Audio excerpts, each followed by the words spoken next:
right. We got a great group of people. So let me just kick it off and say welcome to the June Clinical Practice Forum for the North Carolina Serious Illness Coalition. It's great to have everybody here.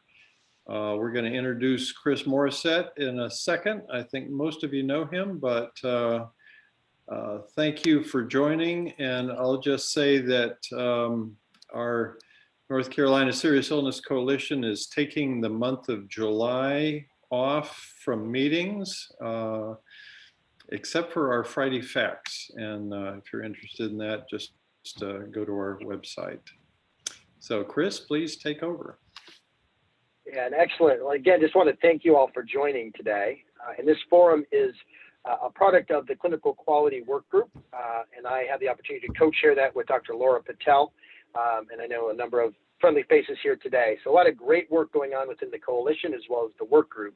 And we're so excited you're able to participate today in this discussion around ethics and communication regarding serious illness. And we have a great group of panelists that you'll get to meet here in a moment.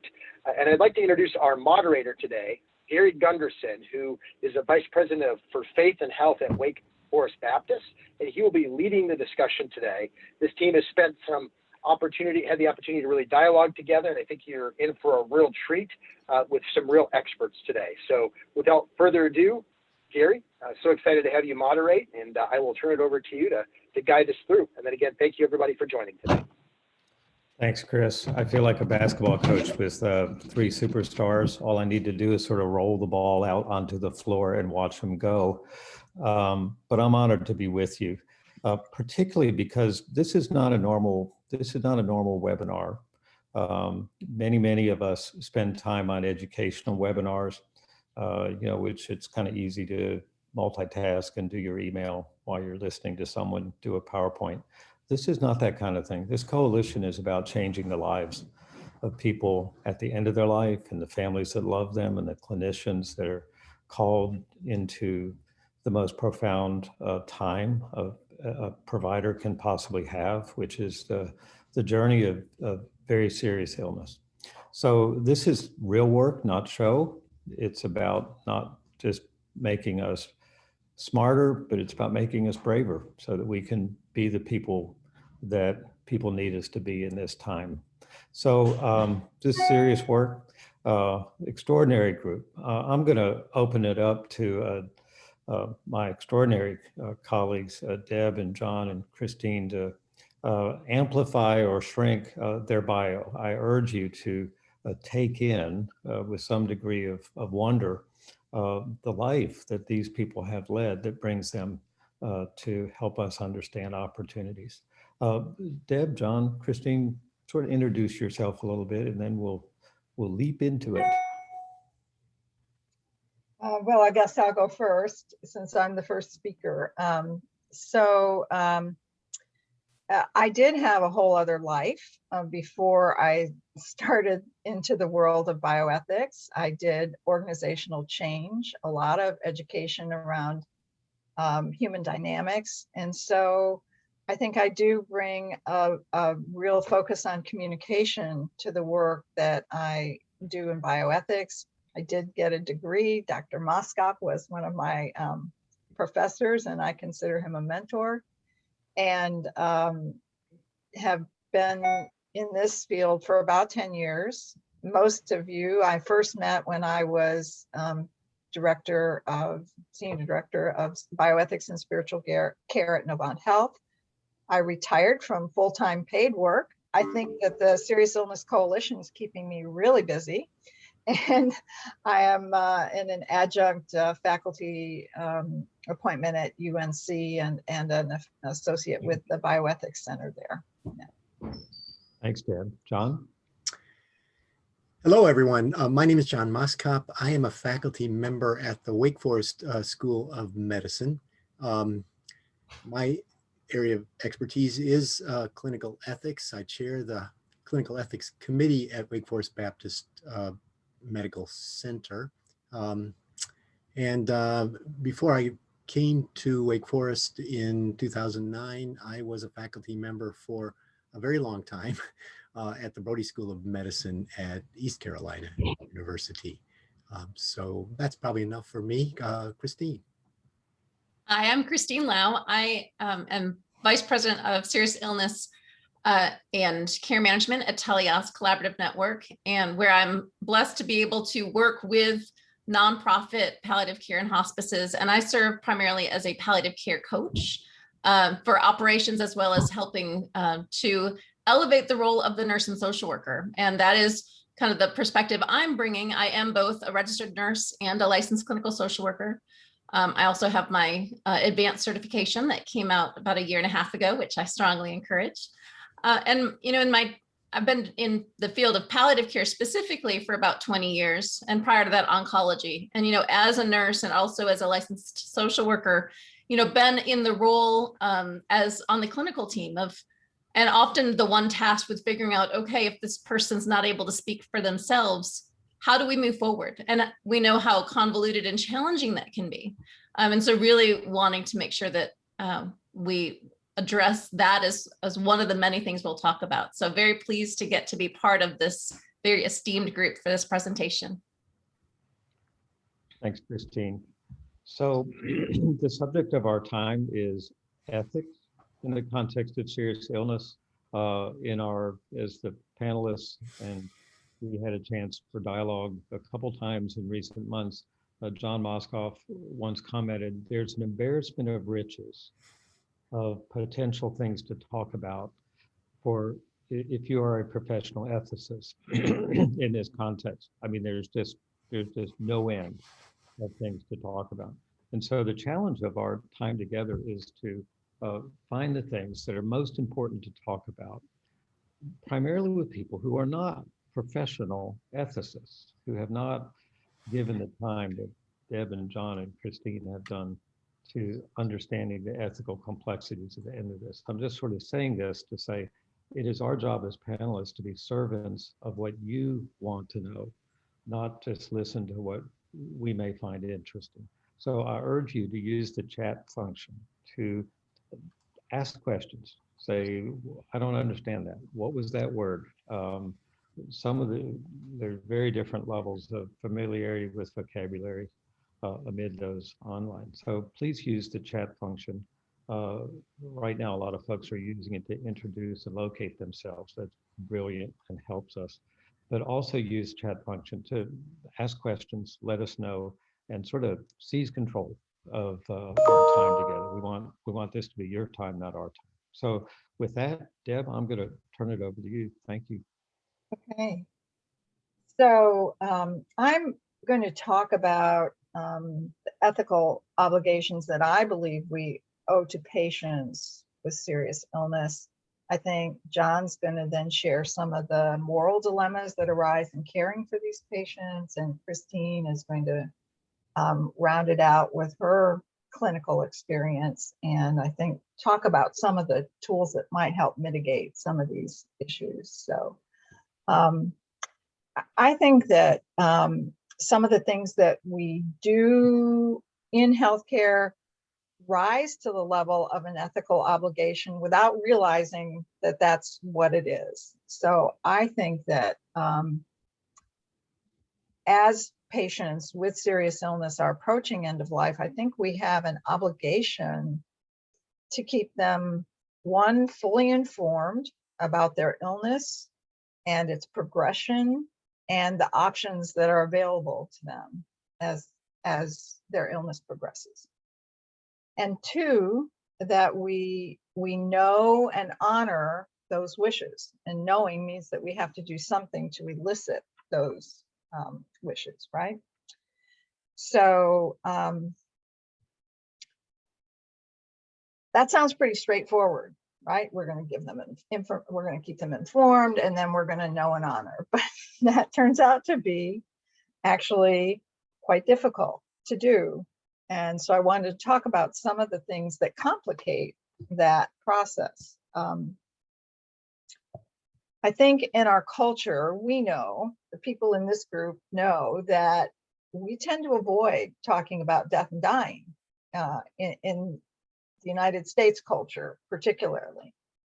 And this it starts with physicians. I think patients assume that their physicians are going to be forthcoming with them about their illness. And that isn't always the case.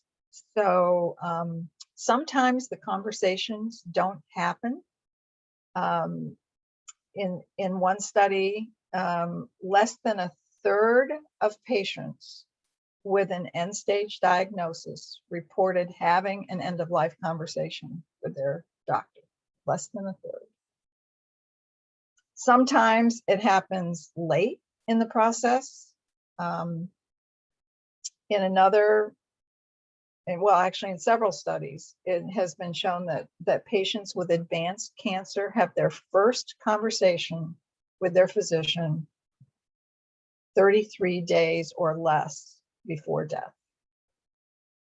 So they're coming to the situation not fully appreciating where things are heading.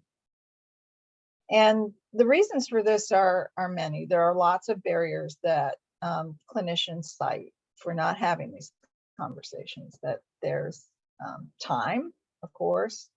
There's a lack of training, which means that they don't feel comfortable and confident with the conversations. They don't want to take away hope. They feel uncomfortable dealing with emotion from the patients and from themselves. And, prognostication is kind of inherently fraught with, not a lot of accuracy. So it's really understandable why physicians tend to avoid these conversations, but I think it's an obligation we have to the patients to help them understand where things are heading. And it's not just the medical team that doesn't want to talk about death and dying. Patients don't want to talk about death and dying either. And I think what's sad to me about that is that patients frequently don't understand that if they don't make a choice about understanding their care and planning for their care, they're actually making a choice. They're making a choice to default. They're defaulting to the treatment train that can be hard to get off. They are defaulting to someone that they may not choose, that the state statute is going to choose to make their decisions for them. And I think Christine may talk more about that later. But even when they've chosen a surrogate, sometimes they don't have the conversation with the surrogate about their wishes. And so then the likelihood that the surrogate's going to make decisions in accord with what the patient would have wanted, it goes down. So I think it's important that we educate patients also about the importance of these conversations, and it's our obligation really to initiate those conversations. It's really well settled in law and in ethics that patients have, with capacity, have the right to refuse treatment. I'm probably preaching to the choir here.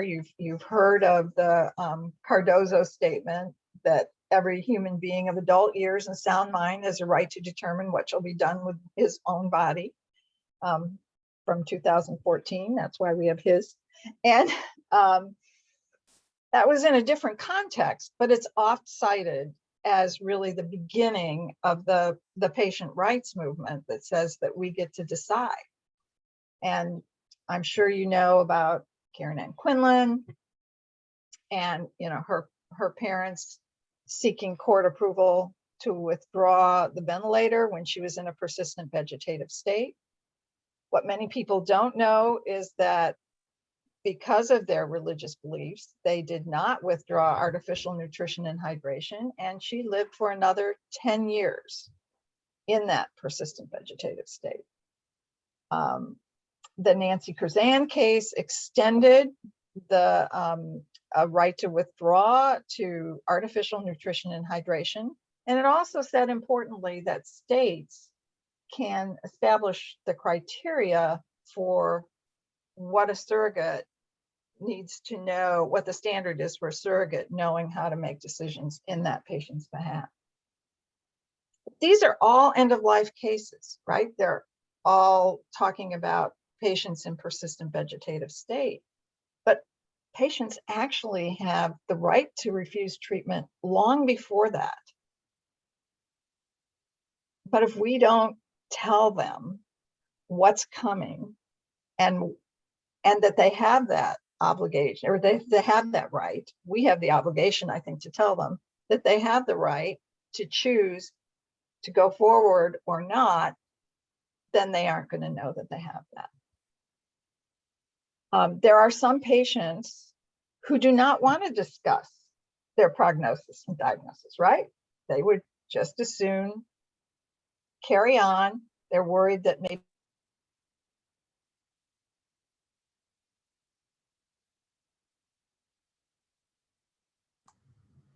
Deb, you're muted. got a thing that the host muted me. So maybe they didn't like what I was saying. talking about it. So some patients don't want to talk about it. They don't. But that doesn't mean that they want everything, so-called everything done. Part of the issue is we're initiating the conversation about treatments rather than about their values and preferences. And so I think, we're not asking them the questions such as, what's so important to you in your life that you wouldn't want to live without it? And, what kinds of burdens are you willing to accept for the sake of more time? And these are questions that we need to ask to tease out their values and preferences. Now, so I've talked about conversation. There's a reluctance to talk about it. That's what complicates these decisions at end of life.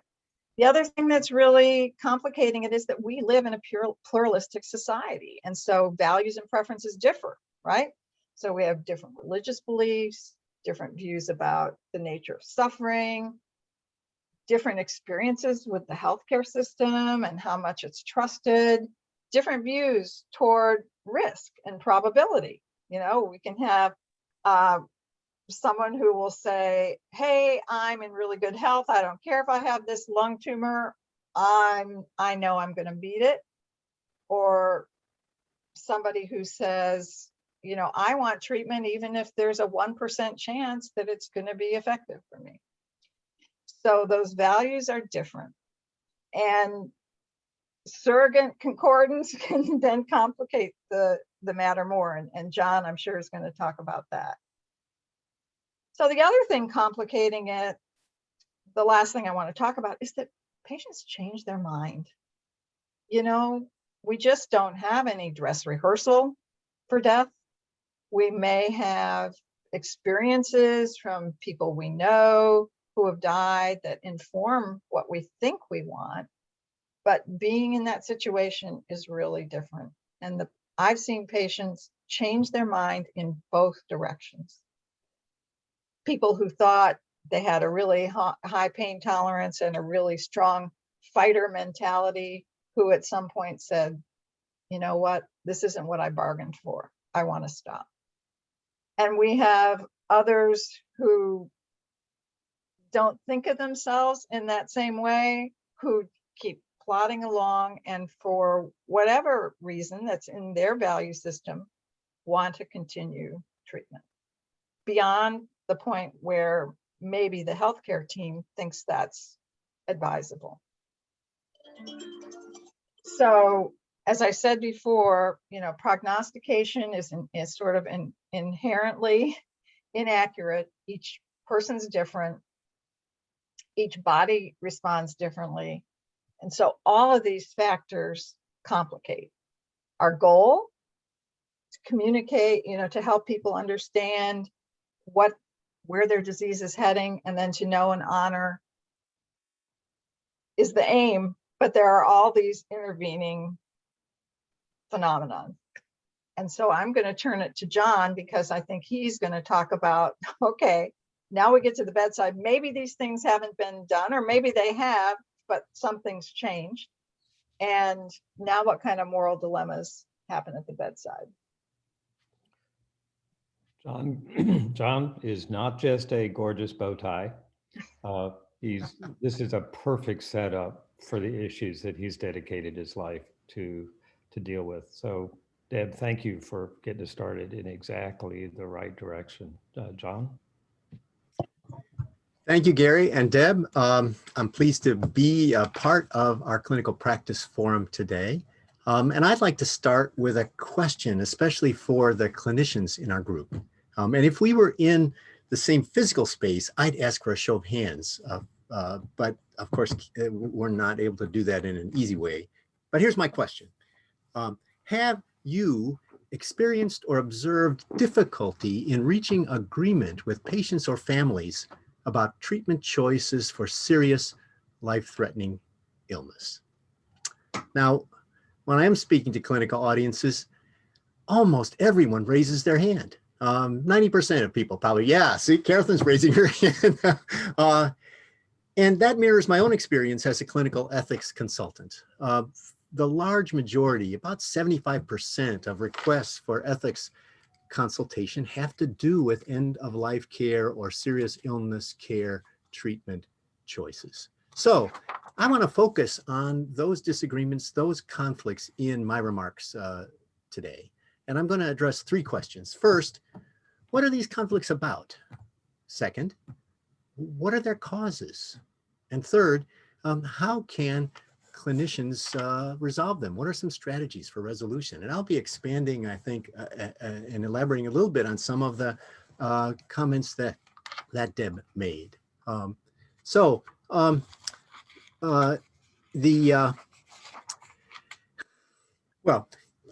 I submit that the vast majority of conflicts between professional caregivers on the one hand and patients or families on the other are variations on a single theme.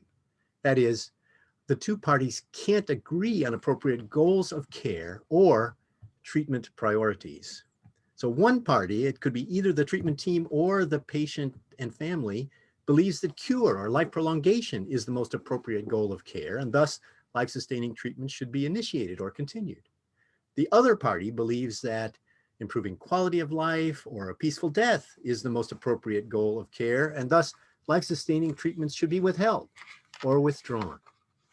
So if that is the sort of the underlying sort of general theme, what causes these conflicts? And I'm going to suggest that the causes fall into four categories. First, knowledge-based causes. Second, feeling-based causes. Third, value-based causes. And fourth, external causes. So let me review each of those categories in turn. So first, knowledge-based causes. So these are some of the ones I think Deb was referring to. These are situations in which parties cannot agree because they have different understandings of the facts of the situation. So either party could be ignorant, that is, have no information, or have a misunderstanding about the patient's condition and prognosis, about realistic goals of care, about the available treatment options, or about the wishes of the patient. So second category is feeling-based causes. In these situations, the parties can't agree because one or both are influenced by strong emotions, emotions that interfere with a person's ability to reason or make decisions or take action. So emotions here could include fear, fear of powerlessness, fear of experiencing or causing suffering, fear of abandonment, grief over lost function, the loss of one's future, guilt over past failings, denial based on fear or grief or guilt, mistrust or suspicion of the motives or advocacy of another party, or even stronger than suspicion, dislike or hatred, perhaps based on past injuries within a dysfunctional family. Now, third category, I think, are value-based causes. And these are situations in which parties can't agree because their decisions are based on different value commitments. As Deb pointed out, people have different values that they bring to these situations. And those can include religious values, sanctity of life, for example, cultural values, professional values of healthcare professionals, moral values, or simple self-interest, sort of what's best for me. So that leaves the final category, external causes. Parties cannot agree in some situations because their decisions or actions are constrained by external factors. Those factors could be time constraints or financial constraints or legal or liability constraints or institutional constraints. For example, limits on visitors or frequent shifts in responsibility for a patient's care. Okay, so let's talk for just a few minutes about how we might resolve some of these conflicts. And I would argue that it's difficult to resolve the conflict unless you have some idea of what caused it. And identifying and responding to causes of conflict requires good communication. So communication skills are essential to implement these strategies. And finally, of course, different strategies are going to be appropriate for different causes of conflict. So let me start with those knowledge-based causes. How should clinicians discuss the patient's condition and prognosis? I'll start with some pitfalls, and I'll mention some that, I'll reiterate some that Deb mentioned. First pitfall is not having the discussion because it's difficult, or well, that's enough said. Second pitfall, not listening to the patient or family. We can't know their wishes and concerns unless we listen to them. Third, use of technical medical language that patients can't understand. Fourth, providing too much information at one time, especially if that information is distressing, more than patients can assimilate. Fifth, presentation of conflicting information, perhaps from different clinicians, or at least information that's perceived as different. And finally,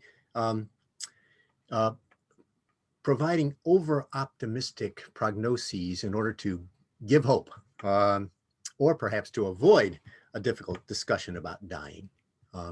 So as Deb pointed out, hope may sound like a good thing, but is that true of false hope? I think not. False hope undermines people's ability to give informed consent and to make plans for their future. So, okay, if those are things we shouldn't do, what should clinicians do to communicate with their patients? Some of my comments are really based on sort of best practice standards from a number of sources, like the AMA's Education for Physicians in End-of-Life Care, and the Education on End-of-Life Care for Nurses, the ELNEC criteria. So anyway, so I would argue that clinicians should first ask what the patient or family understand or have been told, and their responses can then reveal gaps and misunderstandings and provide cues for further discussion. I think it's important to use simple, non-technical, non-euphemistic language to assess understanding often and to encourage questions. So if people can then understand their situation, what about strategies for discussing goals of care and treatment options? I think it's valuable to use open-ended questions to elicit goals of care. For example, asking the patient, what's most important to you now? Or asking, what do you hope that we can accomplish for your mother, for example? Or what do you fear most? I think it's wise to begin with broad goals. And once those are established, then you can consider with the patient what specific treatments can serve those goals. And it's important to suggest realistic goals. For example, comfort and dignity and improving quality of life, and to tell how those can be achieved. It's important to avoid language with unintended meanings, and I don't have time to get into the discussion of these, but let me just mention a few things that I think you should never say. Do you want us to do everything? There's nothing more we can do. Will you agree to withdraw care? Do you want us to restart her heart if it stops? And we could talk at some length about why I think those things are very misleading ways to communicate. And finally, so in discussion with families about treatment for a loved one, I think it's important to focus on what the patient would want. I think that is the primary consideration. So a word about strategies for responding to feeling-based causes of conflict. I think caregivers can express awareness of and concern for the patient and the family's feelings by allowing time for expression of emotions, by responding empathetically, saying perhaps, this must be very difficult for you, or I wish my news were different. Clinicians can provide nonverbal support, eye contact, therapeutic touch. Clinicians can reassure fearful patients that they will not be abandoned, that much can be done to support them. Clinicians, I think, should make clear to family members that they are not responsible for their loved one's death. So rather than, what do you want us to do? I think it's better to say, we have the following recommendation regarding the care of your loved one.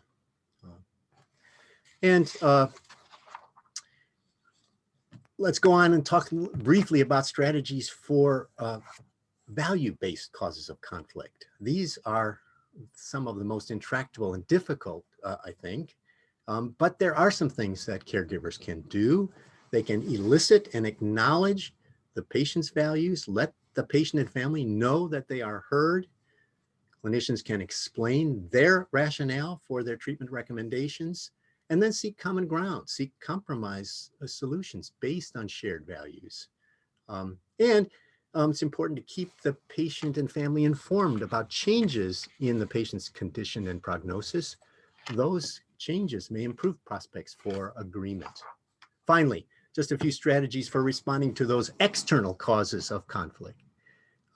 If it is a time or a financial constraint, there may be available efficiencies. One might be consultation with palliative care consultants who have special expertise in discussing these issues with patients and their families. I think it's very important that clinicians consider but not overestimate liability risks. When necessary, it's important to advocate for needed organizational changes. So to sum up, I've identified what I think are common causes of conflict between healthcare professionals and patients and families in situations of serious illness, and I've suggested just a few strategies for resolving those conflicts. Thanks. I'll turn it back to Gary, I guess. John, you've given us your best. Thank you. Just extraordinary richness. Christine? All right, well, thank you. It's two great avenues that we've been talking about for these ethical concerns. And now I'm wanting to bring things more to the clinical level, to the bedside level, where I know many of you are currently working. And so understanding these broad concepts, and then how do we apply this? I think it's important that those of us who are at the bedside, that we are ethically bound to have solid knowledge and understanding of the laws and the statutes regarding who the surrogate decision maker is. As Deb mentioned, that's going to be different by state. So that means that it is your responsibility to know what those statutes are in the state or states that you serve. I know in North Carolina, you may be, and I know that we may have guests from outside of North Carolina, in which case certainly welcome you. But regardless of where you're practicing, you need to know what the state guidelines are for who the surrogate is. And so that means if you're serving people in multiple states, you need to know those differences, because there are minor and sometimes not so minor differences depending on the state.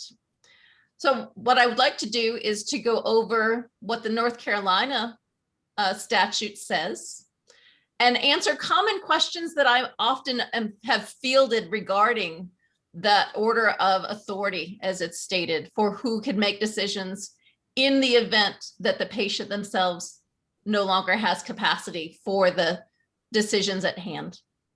I also want to then talk about how that can be used as an avenue to have these needed advanced care planning discussions while the patient still has capacity. And so first, going through the North Carolina statutes, I would encourage you to look these up. It's statute 90-322. A quick Google search will actually bring that North Carolina statute up in its entirety.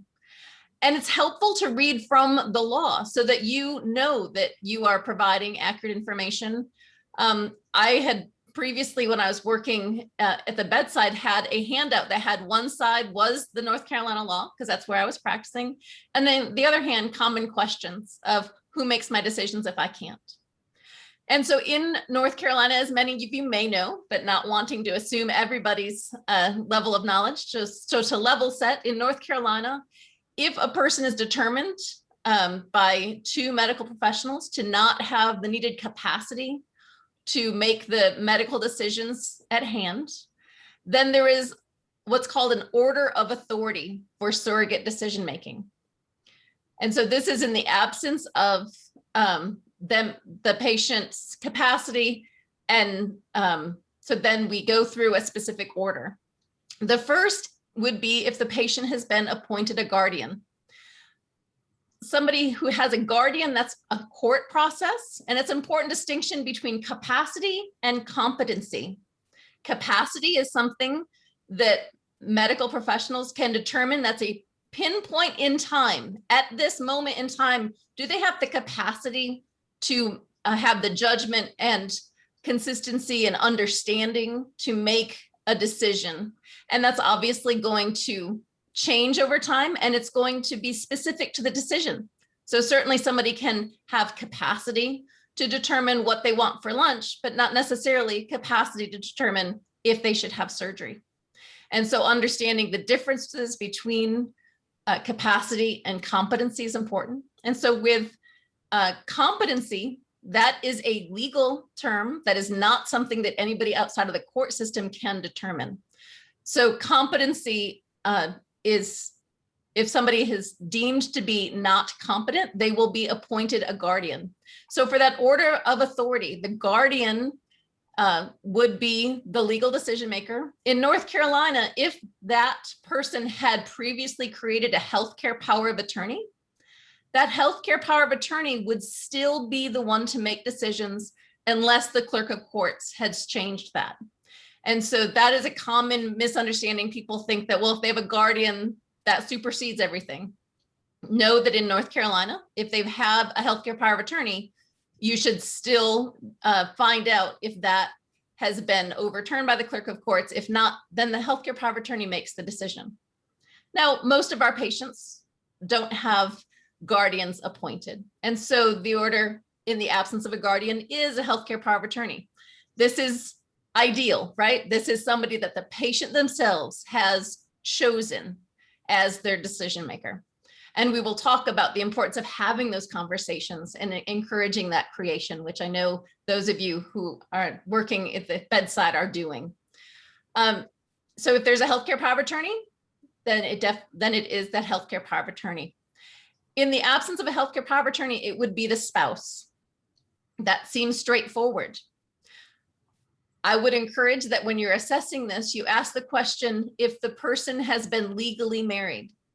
It's not uncommon for people to be together for perhaps decades. They consider themselves to be a married couple. And when they portray themselves as a spouse, when you say, you know, are you the spouse? Are you the husband, the wife? Oftentimes they're not intentionally trying to hide who they are, but that is who they see themselves as. That's their identity of who they are to that person, to that patient. When you ask, you know, has this person been legally married? That's asking something different. And it may sound subtle, but you'll get different answers. The reality is if somebody has been separated for 30 years, but not divorced, and in North Carolina, even if they're separated, most legal separation decrees do not include healthcare, the they don't have a clause that talks about who makes the decision. In that case, it is the legal spouse. The law does not make any accommodations for the nature of the relationship. It's talking about the legal relation. So questions I get is, what if there is a domestic violence situation?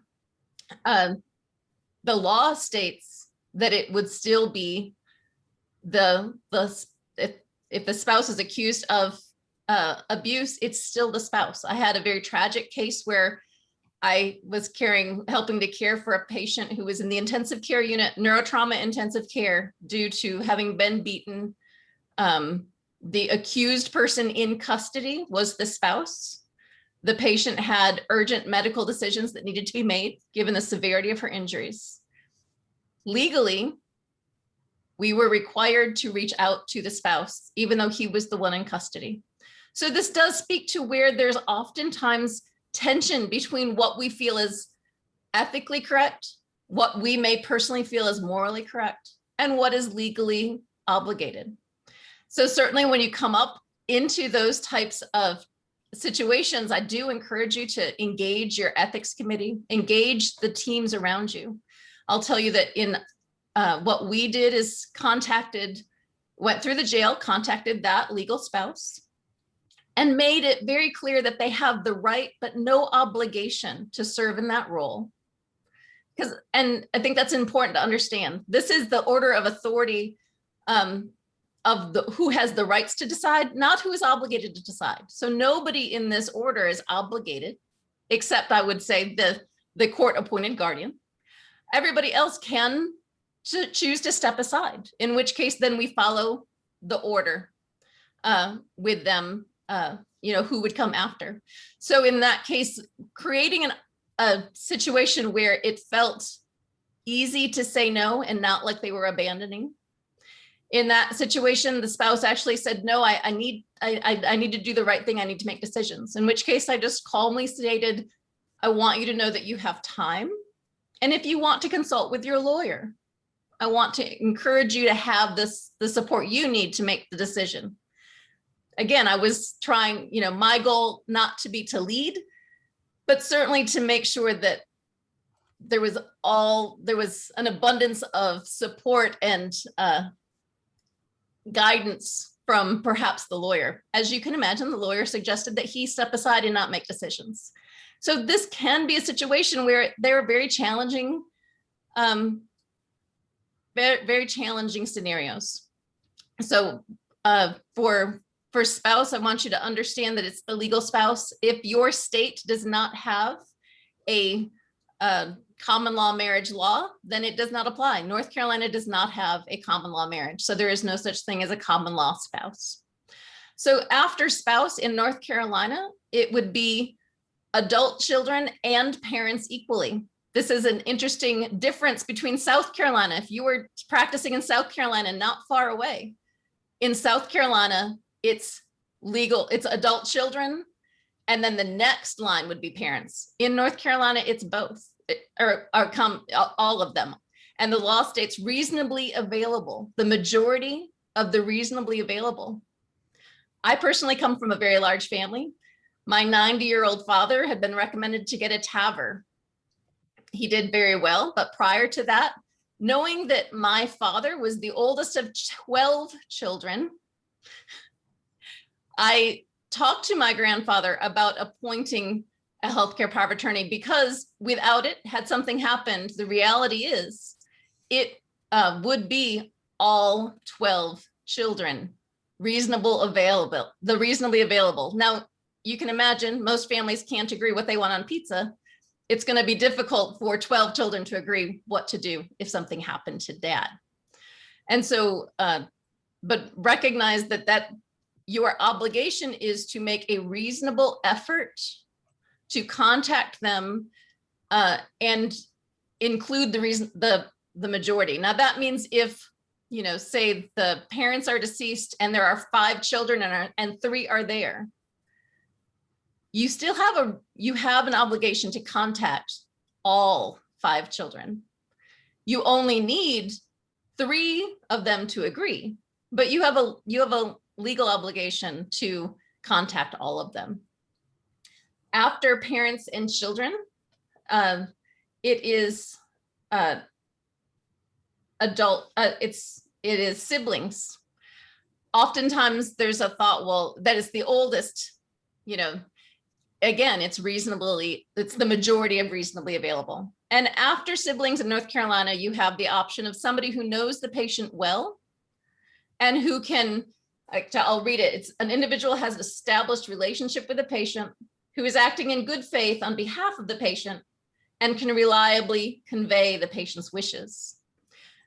I would say that before you use that level, you would need to very clearly document that you've gone through all of the order of authority. And so as you can imagine, this can get, it's pretty straightforward when you read it. And then you realize, well, what about this scenario? What about that scenario? What about stepchildren who've been raised by that patient since they were 3 years old? They're now 40. This isn't their stepdad to them. This is their dad. The tragic reality is that the state statutes does not acknowledge step family. So they are not in the order of authority. And so when you're dealing with the situation in the midst of a acute medical situation where the patient does not have capacity, and you're needing to have these conversations, it's definitely important that you understand who needs to be involved, who has ultimate medical decision-making, so that you're including them. I would also encourage that you assess who also should be involved who may not have medical decision-making. If there is a significant other for 25 years and the parents and children are the legal decision makers, but this is the person they've lived with and knows them best, facilitating conversations about who can be included in the discussion, even if they're not a decision maker. Likewise, finding out who in the family wields the power. It's not uncommon for the person in the family that has the most power is not the person who has the authority. Maybe it's Uncle Joe, who sees himself as the patriarch of the family and who feels that, as his stature as the patriarch, as the oldest living relative, that he is the one who really is going to call the shots, even though technically it's his nephews, the patient's sons. It behooves us to include Uncle Joe with the son's permission, because if we know, as John spoke of, there's going to be external influences for decision making. If Uncle Joe is going to be that external influence, we want to pull that person into the conversations right from the beginning, so that we can make sure that they're hearing all of the information. So aside from needing to make sure that we fully understand these laws, we also need to help to use this knowledge as a way to encourage and empower our patients who do have capacity for decision making.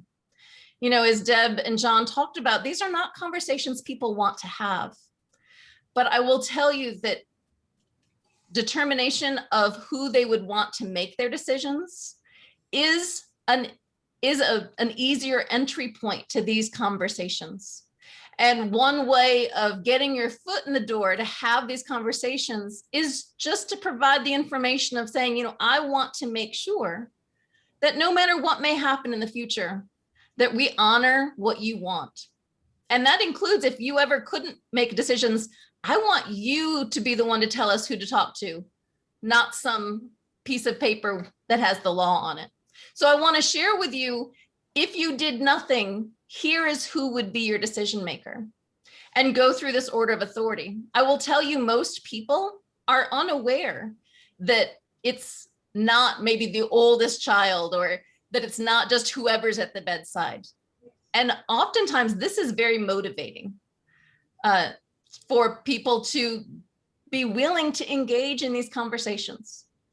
And maybe they're willing to create a healthcare power of attorney and they're not yet willing to create the living will, but we've got that conversation begun, which is very powerful. And as we know, an ounce of prevention is worth a pound of cure. If we can have these conversations earlier, before they're on the ventilator, that gives us so much of a better chance of respecting their wishes and doing right by them.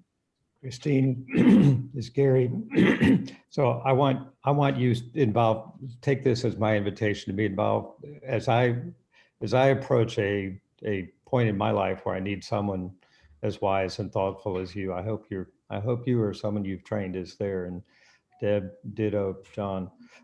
We have just 9 minutes. I want to save just a smidge at the end for David to dismiss us in honor.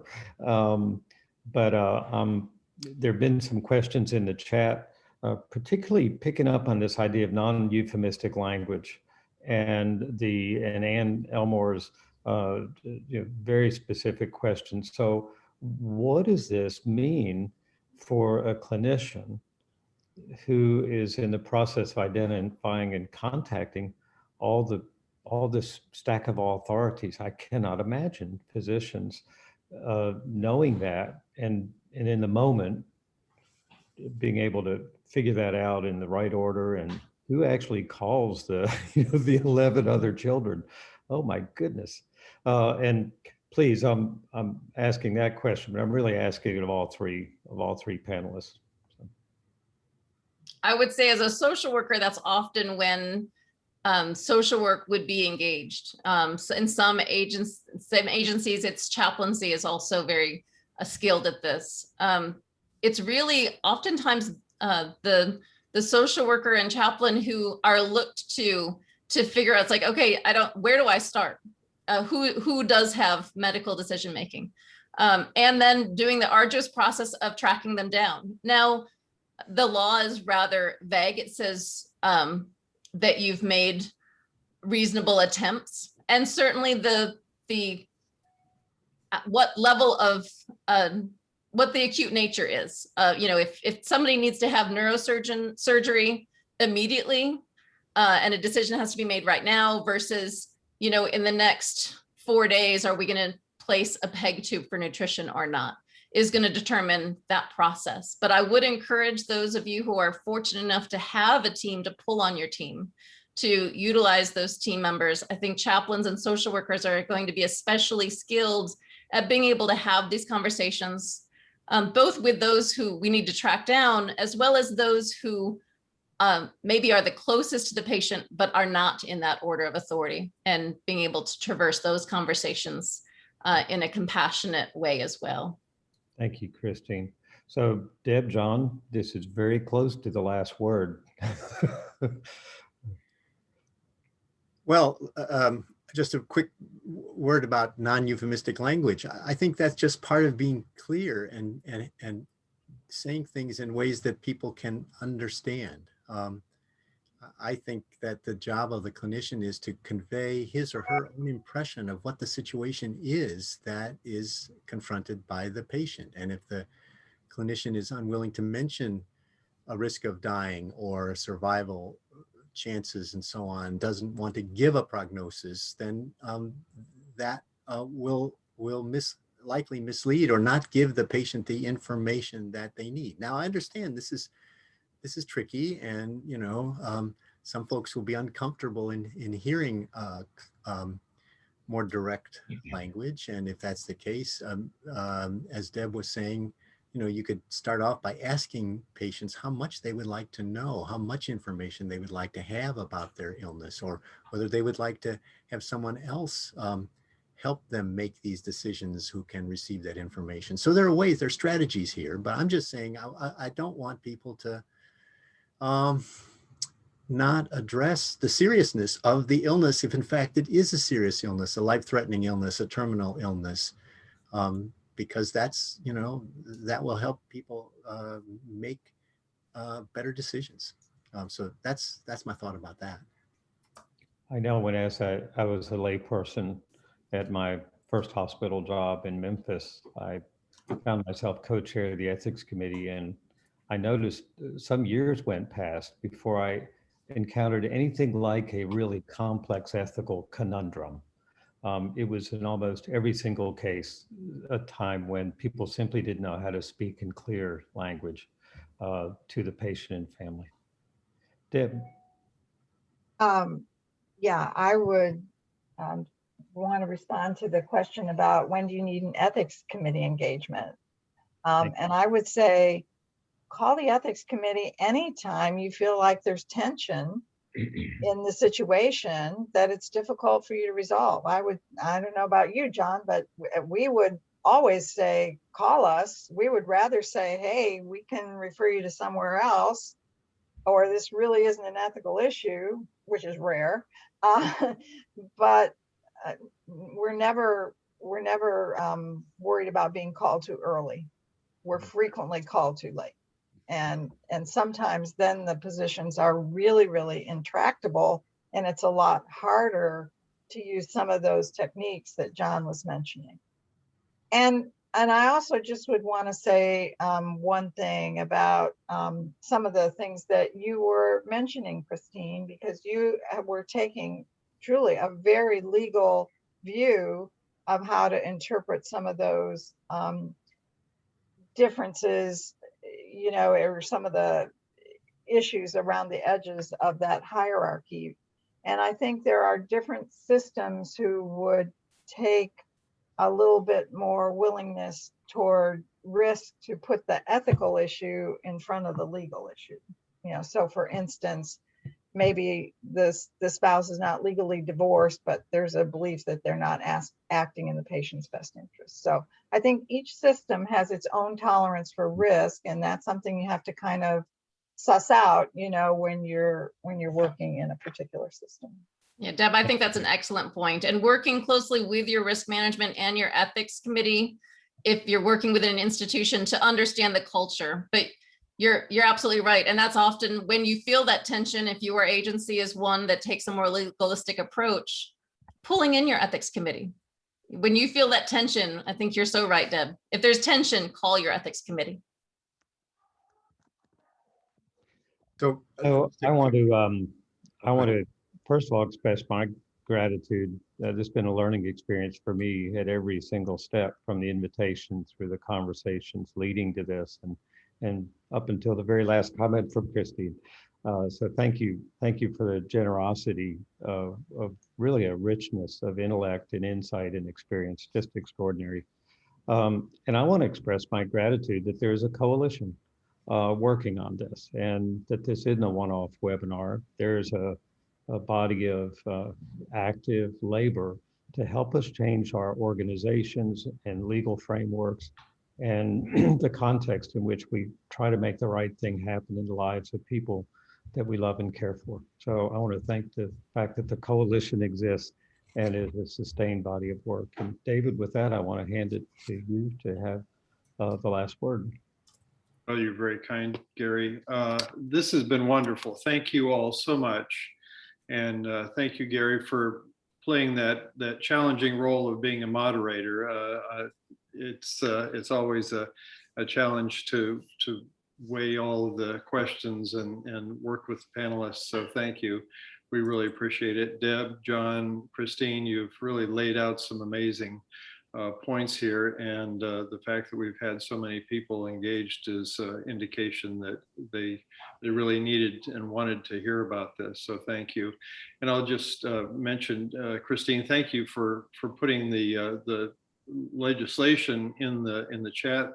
And as I think a lot of people know, our coalition has been very engaged in trying to get the law changed here in North Carolina around advanced care planning, and we're very encouraged that that bill, SB 666, interesting number, has passed in the Senate unanimously, and it will be in the House here very shortly, or is being considered in the House. So thank you. This has been a great session. Thanks so much to everybody participating in this, and the questions and the comments you put in the chat. Our next clinical practice forum will be in September, same weekend or week day as we had the fourth week of the month, and we'll look forward to that. So thank you all for participating, and we'll see you. Have a great summer. thank you. Thank you.